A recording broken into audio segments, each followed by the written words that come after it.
ஒரு 3 வருஷத்துக்கு முன்னாடி என்னோட இன்னொரு சேனலில் நான் வந்து ஒரு ரெசிபி வீடியோ போட்டிருந்தேங்க. அந்த ரெசிபி வந்துட்டு இப்போ வரைக்குமே எனக்கு வியூஸ் வந்துட்டு அந்த சேனலில் போயிட்டுருக்கு. அது என்னன்னா மஸ்கோத் அல்வா.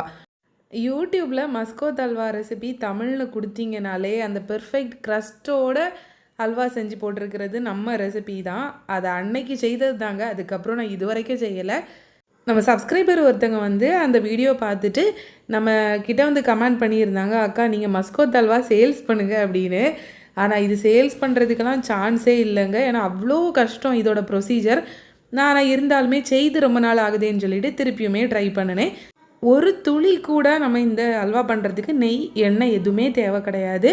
ஜஸ்ட் 3 இன்க்ரீடியன்ஸ் தான். மைதா பால், தேங்காய் பால், சீனி, இது 3மே போதும். வேணும்னா நம்ம கேஷ்யூ நட்டை பவுடர் பண்ணிவிட்டு சேர்த்துக்கலாம். ஆனால் இந்த அல்வாவில் நம்ம கலருக்கும் எதுவும் சேர்க்க வேண்டாம். அதை மாதிரி ஆயில், நெய் எதுவுமே வேண்டாம்.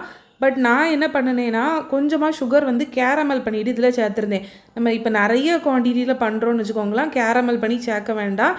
அந்த சுகரே அது ஆட்டோமேட்டிக்காக கேரமல் ஆகி கலர் வந்துடும். இல்லை கொஞ்சம் தான் நான் வந்து கேரமல் பண்ண சுகர் சேர்த்துருந்தேன். இருந்தாலுமே கலர் வந்து பெர்ஃபெக்டாக வந்துருந்துச்சு.